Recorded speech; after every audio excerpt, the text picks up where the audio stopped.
He moves through the death and decay of the void. He doesn't remember his name. Everything's a blur. He feels pain in his stomach, in his arms, in his veins. He needs to find one of those flowers. The nectar, the sweet serum that gives strength. Strength for what? He remembers. The killers. Experimenting on them. Why? Why was he experimenting on them? He doesn't remember. He caused a lot of suffering, but he doesn't feel remorse. He doesn't even know if he should feel remorse. He doesn't feel anything but an ache in the pit of his stomach for power. He has flashes of the doctor, his screams, his agony, turning the tables on him, experimenting on him like he had done with so many others. Where? Not here. Somewhere else. Another world. All of these survivors, marooned from other worlds. How does he know this? He doesn't remember. He remembers the experiments. What was he trying to understand? The nectar? The serum? The right dose? The right dose. To use without hurting himself. Too late. He feels the hunger. Not for food or drink, not for talk or fun. For a flower, a single flower, for serum. He knows the entity is watching him. He knows it, feels it inside his bones. He doesn't want to be snatched for another trial, to suffer or cause suffering. And to what end? The great horrible mystery of it all. He wants to understand this place. He does. But he senses that to know, to really know, would drive him mad. Madness, that's what this place is. The embodiment of madness. He doesn't want to be pulled into another trial. He wants to return home. He must return home. That's why he was studying the serum. It gave him insight. Insight to what? He doesn't remember. Home. He doesn't even remember where home is. He only remembers the void. Hundreds, maybe thousands of discarded survivors. Not dead, not alive, something else. Alive but dead inside. Burnt, emotionless, useless to the entity. He remembers. He remembers rising from the void, finding a flower. Had this flower been his salvation? Had the flower been his way out? He falls to his knees and shouts at the abyss, and the abyss answers with silence. The silence is so deafening it hurts. He buckles over, climbs to his knees. He needs serum. He's lost. He doesn't know where he is. He sees things like tentacles reaching out for him from the fog, and he knows they're not real. None of it is. He's losing his mind if he hasn't lost it already. His eyes play tricks on him. He sees giant, nameless creatures looming over him. Doesn't matter. They're not real. None of it is. His hunger confuses him, oppresses him. He'd do anything for that feeling again. Anything. Even return to the trials. He would. He'd rip survivors and killers apart, limb from limb, for that feeling again. He begins to mumble words. A promise. One flower, and I will do anything.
Claudette is 7 years old and feels alone, very alone. Yes, her parents love her. Yes, they want the world for her, but the world doesn't want her. Or at least that's what Claudette believes. She just wants to fit in at school, fit in with her cousins, fit in with her teammates on the soccer pitch. But fitting in isn't as simple as being like others. She's different, and she knows it. She feels slow, unresponsive, not quick enough to understand her teacher or keep up with her class. The librarian calls her addle-minded. When she talks, she stutters. Sometimes she loses her breath and has trouble recognizing when she's talking too loudly. But most of all, her teacher embarrasses her. Says she's in the clouds, always in the clouds. Get out of the clouds, Claudette. But she can't help it. She's exploring massive gardens and colorful bugs on strange new worlds. Claudette feels things more than others, much more. Like the shame of not being invited to any birthday parties. Not one party.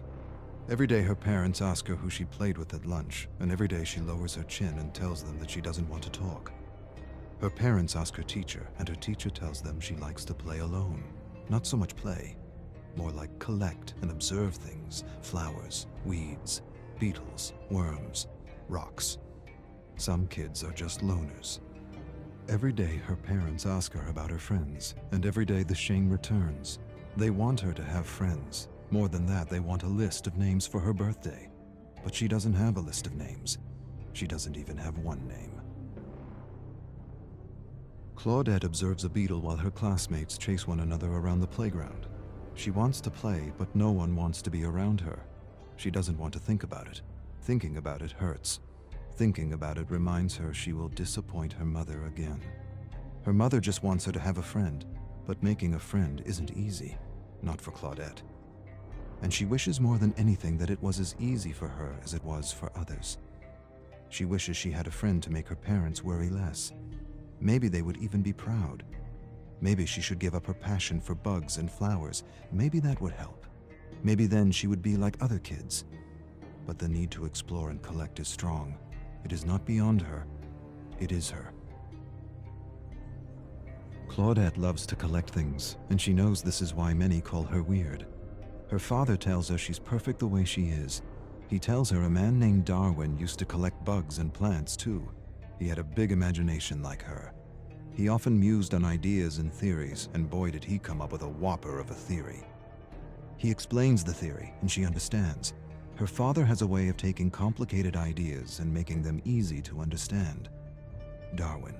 Claudette likes the name. She smiles, stares at her favorite blue and green beetle, and names him Darwin. Claudette's mom is crying. She's upset because Claudette is having trouble in school. Her grades are lower than they've ever been. She doesn't understand what she's doing wrong as a parent. Her dad says she's doing nothing wrong. He says Claudette's wired differently, and that's okay. Her mom doesn't want her to collect plants and bugs anymore. Her dad says that's the best part of her, and he doesn't need a child who fits some bell curve. More than this, he defends her. He tells her mother that the greatest treasures gifted to the world were from those who didn't conform, who weren't normal, who didn't fit some outdated bell curve. Tolstoy, Tesla, Einstein, Shakespeare. Her mother doesn't care. A sudden cry escapes her lips. I don't want her to repeat the year. Claudette hides under the covers pretending to be asleep, pretending she can't hear the yelling. Her mother wants her to get special help, but her father doesn't want to alienate her. He's right. Claudette doesn't want the other kids to know she needs special help. They'll laugh at her. She'll figure things out. She promises she will. Her new substitute teacher, Mrs. Cahill, is helping her. A lot more than the other teacher who always said she was in the clouds.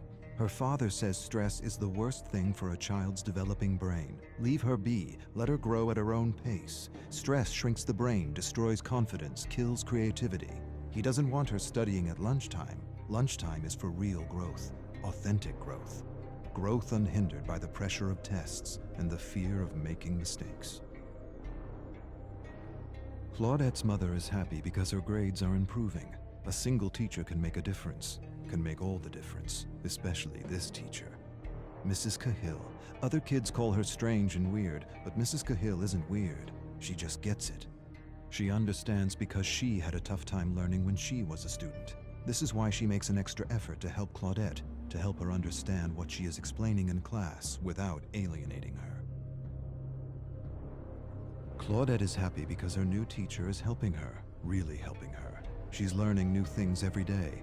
More than facts and vocabulary, she's learning how to learn. Or rather, she's learning how she learns, and that is the key. But her teacher is doing something else. Her teacher is talking to her. She's talking to her about her issue, and how her issue is really a blessing in disguise if she can just learn how to succeed in a system that favors one type of smart at the expense of all the others. A system that frowns on taking chances or making mistakes, when making mistakes and taking chances is what is needed for learning, for true learning. Her teacher tells her that she has passion, and passion is everything. Claudette knows she's not like other kids and she doesn't have to be. Things like bell curves and ideal student don't apply to her, and that's okay. The ideal mold is a prison for those wired differently, and her teacher has set her free. Her grades are getting better and a test is coming. She writes, visualizes, and imagines everything she needs to remember, and somehow this works. The right teacher at the right time can make all the difference. Her parents are proud, very proud, but still her mother wishes she had friends. Still her mother wishes she liked what other girls liked. Her parents argue in another room about what to get for her birthday. Her mother wants to buy a new doll. Her father thinks she'd like something more related to bugs, plants, and bacteria. The suggestion upsets her mother. Her father defends her. See her for who she is and not who you want her to be. Her mother goes silent. She suddenly releases a cry and says she doesn't want her to be bullied like she was bullied throughout school. Claudette's eyes go wide. For the first time in her life, she realizes her mother's wired differently too. Claudette will be 8 years old tomorrow. She should be eager. She should be excited. She should be counting the hours, minutes, seconds. Instead, she is none of these. She dreads the moment she will have to open her gift. Every year it's the same. Dolls, crafts, jewelry. Nothing that means anything to her. Maybe this year she'll smile and pretend she didn't want a magnifying glass, or a collection of stones, or a set of books on botany. Maybe, to make things easier, she'll pretend.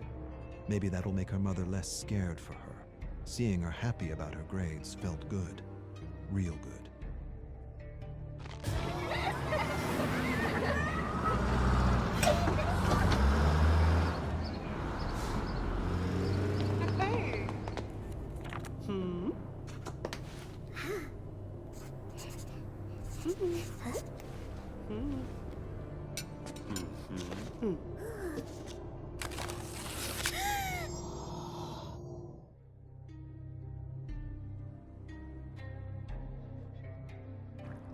Evan is 14 years old, and he knows something his father doesn't. The thought thrills him, amazes him, scares him.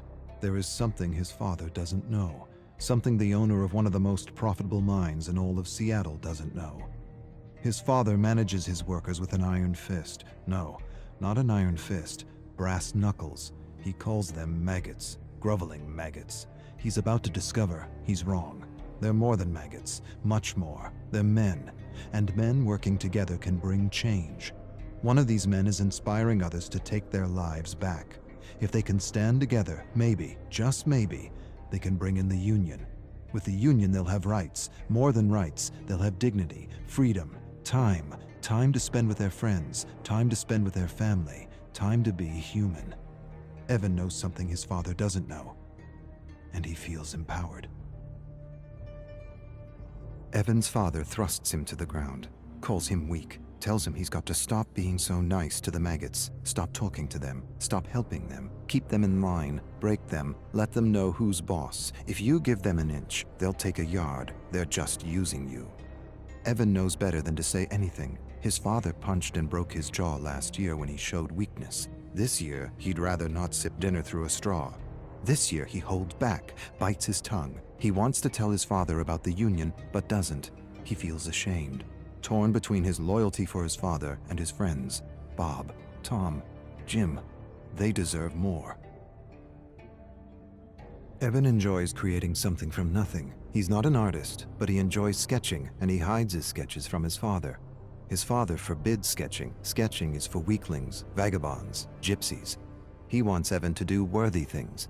He drags Evan to his most profitable mine. He teaches him how to manage maggots. He's hands-on, very hands-on, abusive, violent, brutal. The key is to break them, break their will, break their spirit. Once broken, a human is a tool that can be wielded to do anything. Broken. It's what he did to his mother. It's what he's doing to him. But Evan still sketches. Sketching is defiance. Evan watches his father yell at one of his workers. He's sick. He wants to leave, but he's not allowed. He leaves. He loses his job. Evan feels for the man, wishes he could do something for him. He wants to tell him things are going to change. The union is coming.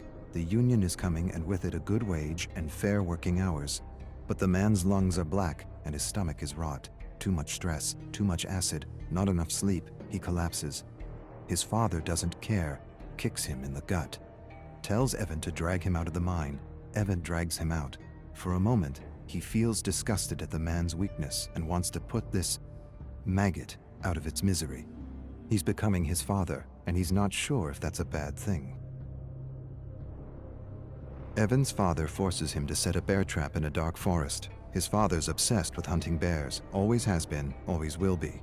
He tells him the story, always the same story. He doesn't want to hear it, but he will. His father was hunting with his brother when they ran into a grizzly bear. The bear tore his uncle's arm off and bit into his head. Evan's father jumped on the grizzly's back, stabbed the bear endlessly, killed the bear, ripped open its stomach to retrieve his brother's head, carried his brother's mutilated body 10 miles to their family estate. This time it's 10 miles, last time it was 5, his father grins. The story is changing with every telling. Sometimes Evan wonders if there even was a bear. Evan's inspired in a way he's never been before. Furiously, he sketches his father in a bear suit killing his uncle. He never met his uncle, but he's seen pictures. His uncle was a philanthropist, a bleeding heart, disloyal. He would have run the business into the ground with proper wages and all that socialist crap. That's why he had to go. Evan doesn't have proof, but he knows. Deep down he knows his father murdered his uncle, tied him up, left him for a bear. There was no knife, no fight, no honor, just a terrible death for a disloyal worm. Evan suspects all this, and yet he doesn't feel disgusted or ashamed. He feels something else, something he's trying not to feel, something he won't admit to himself. Evan looms over his father's bed and watches him sleep. He hates and loves him at the same time. Sometimes he wonders what his life would be like without him. He owes him so much, and yet he's miserable and alone. He raises a massive gray stone and holds it there for a long minute that feels like forever. He could be free, truly free. But he can't, not like this. He could free himself in other ways. Accidents happen, hunting accidents, mining accidents. He could lure him into the bowels of the mine and ignite a stick of dynamite. No way he'd survive. But despite it all, Evan can't do it. His love is bigger than his hate. He owes him too much. Evan sketches his father in a bear suit drowning his mother. He never believed his father's story. Something didn't feel right. His eyes, his grin, his lack of empathy. She was pulled into a current and never seen again. His mother, she was beautiful. Blonde hair, blue eyes, fun, full of compassion. His opposite. She didn't just go out to swim one morning and never come back. She was getting in his way, and no one gets in his way. Not even family. Especially not family. Obedience or death. Evan's tired of obedience. Yes, he's loyal to his father, but he's also loyal to his friends. They talk to him, encourage him, think he's a great artist. He has friends. He's never really had a friend. His father wouldn't allow it. Waste of time. They're using you. Yes, he's loyal to his father, but he's also loyal to his friends. They deserve better. Evan's father stares at him across the dinner table. He knows. Maybe he doesn't know, but he senses something's amiss. He has that look in his eye, that look that tells Evan he's in for it. He chews on a fatty piece of rabbit and hopes his father doesn't say anything. He should have known better than to keep something from him. His father knows. He always knows. Last year, Evan lost his cool on a man who said something about his mother. He almost beat the man to death with a 2x4 while his father watched and laughed. The authorities pulled Evan away. He smiled at Evan and knew what he wouldn't admit to himself. He enjoyed beating on that man, not because of the insult, not because he felt threatened, but because he felt powerful. His father smiled. Apple doesn't fall far from the tree, eh? Evan finds his sketches torn to bits. He puts the pieces together, all of them accounted for, except one. He doesn't have the picture of his drowning mother. His father enters his room. Despair and dread overwhelm him. He waits for a blow that never comes. Instead, his father tells him he has instinct, and instinct is everything. He tells him he inherited his instinct from his side of the family, the same instinct that told him Evan was keeping something from him. Don't pretend, I know. A few of your maggot friends sold you out for a few dollars. Evan starts but doesn't say anything. Can't say anything. The words are caught in his throat. He apologizes. His father says nothing, walks away. Evan follows him to his bedroom where he sees the picture of his dying mother, framed above the bed. His father tells Evan he will learn a lesson tomorrow, one he hopes he understands. Evan stares at his father and feels hate. Hate for the maggots who betrayed him, and for his father, respect. No, not respect. Admiration.